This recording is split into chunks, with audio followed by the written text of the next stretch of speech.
आप सभी पूज्य संतों को और उपस्थित सभी महानुभावों को दीपावली की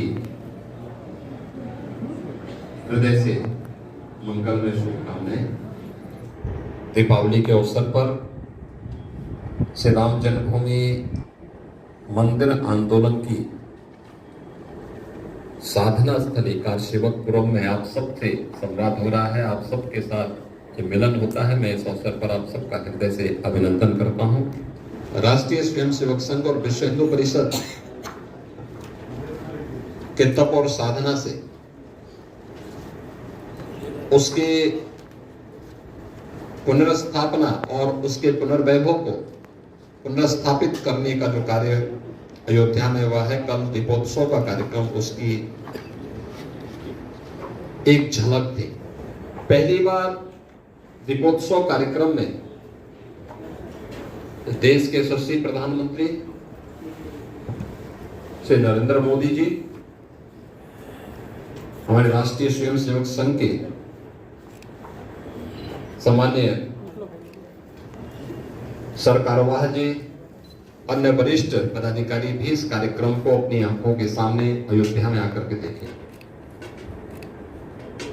और यह स्थिति तो तब थी जब 2 दिन पहले ही हम लोगों ने अयोध्या की सीमाओं को सील कर दिया था। बस्ती, अंबेडकर नगर, सुल्तानपुर, रायबरेली,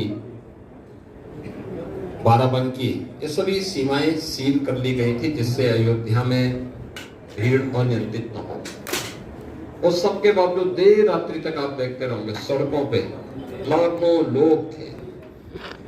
और हनुमानगढ़ी में तो रात 12 बजे से लोगों ने दर्शन करना प्रारंभ किया था।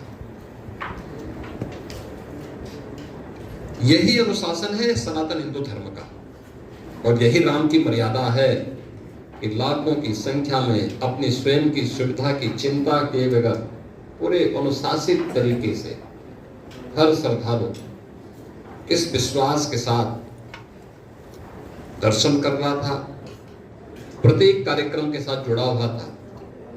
यह अभिभूत करने वाला है और हम सबके गौरव को बढ़ाने वाला है। दुनिया देख रही थी और आज के समय में कुछ छुपता नहीं है। आज तो ये मोबाइल फोन ने एक ऐसी व्यवस्था बना दी है कि छोटी छोटी घटनाएं भी व्यक्ति उसमें कैद करके फिर उसको अपने अनुरूप इस्तेमाल भी कर लेता है। लेकिन उस सब के बावजूद अयोध्या की दीपावली पूरे देश को कल एक बार फिर से त्रेता युग के राम राज्य के उन भावों की ओर फिर से बरबस उसका स्मरण सबको करवा दिया है। और आदरणीय प्रधानमंत्री जी की उपस्थिति, राष्ट्रीय स्वयंसेवक संघ के हमारे वरिष्ठों की उपस्थिति ने इसे एक नई ऊंचाइयां प्रदान की हैं। दीपावली का यह उत्सव अयोध्या के लिए, उत्तर प्रदेश के लिए, हमारे संपूर्ण देश के लिए इसी प्रकार से मंगलमय हो। दीपों की ये जगमगाहट न केवल आध्यात्मिक और भौतिक विकास के लिए बल्कि जीवन के प्रत्येक क्षेत्र में भी इसी प्रकार से आगे बढ़ता रहे, इसी प्रकार से निरंतरता की ओर अग्रसर होता रहे। प्रधानमंत्री जी ने कल इन्हीं सब बातों का आह्वान भी श्री राम कथा मंच पर और राम जी की पीढ़ी पर किया था। और इसलिए अयोध्या को, आने वाले समय की अयोध्या के लिए हम सबको बनाने की तैयारी करनी होगी। आपने देखा होगा पिछले 3-4 वर्षों में अयोध्या में श्रद्धालुजनों की भीड़ 3 गुनी हुई है और यह अभी 10 गुनी तक पहुंचेगी। और मैं चाहूंगा अभी से हमारे आश्रम उस रूप में बने। मैंने यहाँ जिला प्रशासन से भी कहा है और पर्यटन विभाग से भी कहा है, एक कार्य योजना बननी चाहिए यहाँ की सड़कों के चौड़ीकरण के लिए, बुनियादी सुविधाओं के लिए। साथ साथ हर मठ के पास, हर मंदिर के पास अपनी धर्मशाला हो, कम से कम अपने शिष्यों को तो ठहरा पाए हो। और उसमें कुछ पैसा वो खर्च करें, कुछ हम सरकार से सहयोग करेंगे। ऐसे ही जो मठ हैं प्राचीन पौराणिक महत्व के हैं, उन मठों की पुनरुद्धार की कार्रवाई, लाइटिंग की व्यवस्था, आप अपना सहयोग आप उसमें लगिए, अपने शिष्यों को जगाइए और कुछ सरकार भी उसमें सहयोग करेगी। जब दोनों मिलेंगे, अयोध्या फिर से अयोध्या बन जाएगी और हम सबको उस दिशा में प्रयास करना होगा। अयोध्या, मूल अयोध्या के बाहर, यानी जो हम नया क्षेत्र कुछ अधिग्रहित किए हैं,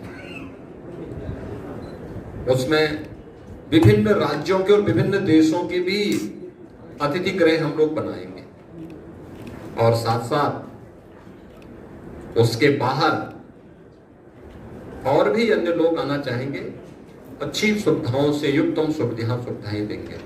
अच्छी सड़कें चले, इलेक्ट्रिक बसें चले, जहां पे रोपवे चलना है वहां रोपवे चलाने की व्यवस्था करेंगे।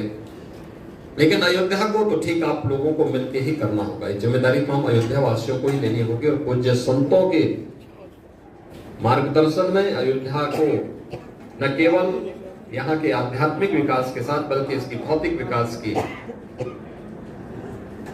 के साथ जोड़ते हुए एक नई अयोध्या के रूप में हम सबको आगे बढ़कर के कार्य करना होगा। मैं एक बार फिर से आप सभी पूज्य संतों का, अपने राष्ट्रीय स्वयंसेवक संघ के